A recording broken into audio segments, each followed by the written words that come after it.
नमस्कार। RP news 29 के साथ आपकी आवाज़ जन जन तक।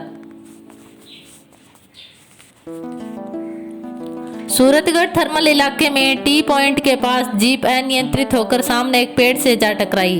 हादसे के समय जीप में चालक अकेला ही सवार था। उसकी मौके पर मौत हो गई। हादसे के साथ ही तेज धमाके की आवाज़ हुई। आसपास के लोग जब तक जीप सवार व्यक्ति को संभालते उसकी मौत हो चुकी थी। राजियासर थाने के पुलिसकर्मी ने शव अस्पताल की मोर्चरी में रखवाया। बाद में शव परिजनों को सौंप दिया। कोरोना महामारी और लॉकडाउन की वजह से प्रदेश में पिछले 46 दिनों से बंद पड़ी दुकानें 2 जून से खुली। सुबह 6 बजे से सुबह 11 बजे तक दुकानों को खोला गया, लेकिन अनलॉक का पहला दिन दुकानदारों के लिए कुछ खास नहीं रहा। करीब 8 बजे तक बाजार में रौनक नजर आने लगी। सरकार द्वारा दी गई 5 घंटे की मोहलत में बाजार खुलने का पहला दिन दुकानों की साफ सफाई करने में ही निकल गया। पहले दिन कारोबार ठप रहने से व्यापारी निराश होकर खाली हाथ घर लौटे। शहर के सरकारी कोविड डेडिकेटेड अस्पतालों के वार्डों में इन दिनों सन्नाटा है। इसे सुखद सन्नाटा कहा जा सकता है। ऊपर की मंजिल पर कोविड सस्पेक्टेड रोगी रखे गए हैं। इस मंजिल पर कई वार्ड पूरे के पूरे खाली हैं, तो कुछ वार्डों में 1 या 2 बेड पर रोगी है। रोगियों को जरूरत के अनुसार ऑक्सीजन मिल रही है। इससे कह सकते हैं कि कोरोना की दूसरी लहर कमजोर पड़ रही है। मई के पहले सप्ताह में रोगियों की संख्या 250 से 250 तक पहुंच गई थी। पिछले 1 साल से पढ़ाई कर रहे 10वीं व 12वीं क्लास के 21 लाख स्टूडेंट्स के एग्जाम का फैसला बुधवार को राजस्थान सरकार की कैबिनेट मीटिंग में होगा। माध्यमिक शिक्षा निदेशालय व माध्यमिक शिक्षा बोर्ड ने इस संबंध में 8-10 प्रस्ताव सरकार को सौंप दिए हैं।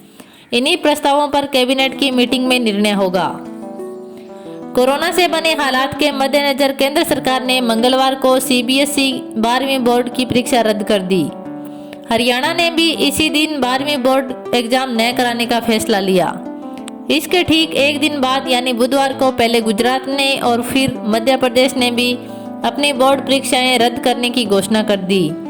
वहीं उत्तर प्रदेश, राजस्थान और महाराष्ट्र में फैसला जल्द ही होगा। भारत में सबसे पहले पाए गए कोरोना वायरस के वेरिएंट को वर्ल्ड हेल्थ ऑर्गेनाइजेशन ने बड़ा बयान दिया। WHO ने मंगलवार को कहा कि भारत में सबसे पहले पाए गए कोरोना वेरिएंट का एक स्ट्रेन ही अब चिंता का विषय है, जबकि बाकी 2 स्ट्रेन का खतरा कम हो गया। कोरोना के इस वेरिएंट को WHO ने डेल्टा नाम दिया। इसी की वजह से भारत में कोरोना की दूसरी लहर खतरनाक हुई थी। पिछले महीने ही WHO ने कोरोना के इस वेरिएंट को वेरिएंट ऑफ कंसर्न वेरिएंट बताया था। देश में 18 से 44 साल के लोगों की कोरोना वैक्सीन को लगाने को लेकर केंद्र सरकार की पॉलिसी को सुप्रीम कोर्ट ने तर्कहीन बताया। कोर्ट ने इस मुद्दे पर अपने डिटेल ऑर्डर में कहा कि केंद्र ने 45 साल से ज्यादा उम्र के लोगों को मुफ्त टीका लगाने का नियम बनाया। इसके उल्ट 18 से 14 साल की उम्र के लोगों को टीका लगाने का पैसा लिया जा रहा है। कोर्ट ने कहा कि वैक्सीनेशन के शुरुआती 2 फेज में केंद्र ने सभी को मुफ्त टीका उपलब्ध कराया। इसके बाद जब 18 से 44 साल एज ग्रुप की बारी आई तो केंद्र ने वैक्सीनेशन की जिम्मेदारी राज्यों व केंद्र शासित प्रदेशों की सरकारों पर डाल दिया। उनसे ही इस एज ग्रुप के टीकाकरण के लिए भुगतान करने को कहा गया। केंद्र का यह आदेश पहली नज़र में ही मनमाना और तर्कहीन नजर आता है। मॉडर्ना और फाइजर की कोरोना वैक्सीन को जल्द से जल्द देश में उपलब्ध करवाने के लिए केंद्र सरकार उनकी शर्तें मानने को तैयार हो गई। Drug controller general of India ने कहा कि अगर इन कंपनियों की वैक्सीन को बड़े देशों और वर्ल्ड हेल्थ ऑर्गेनाइजेशन से इमरजेंसी यूज की मंजूरी मिली हुई है तो भारत में इन्हें लॉन्चिंग के बाद ब्रिजिंग ट्रायल की जरूरत नहीं है।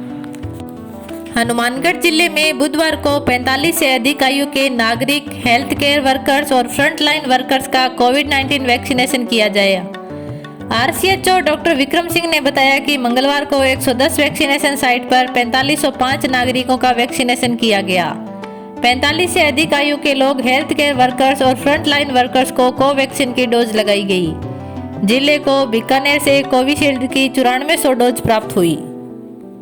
Please like, share and subscribe. धन्यवाद।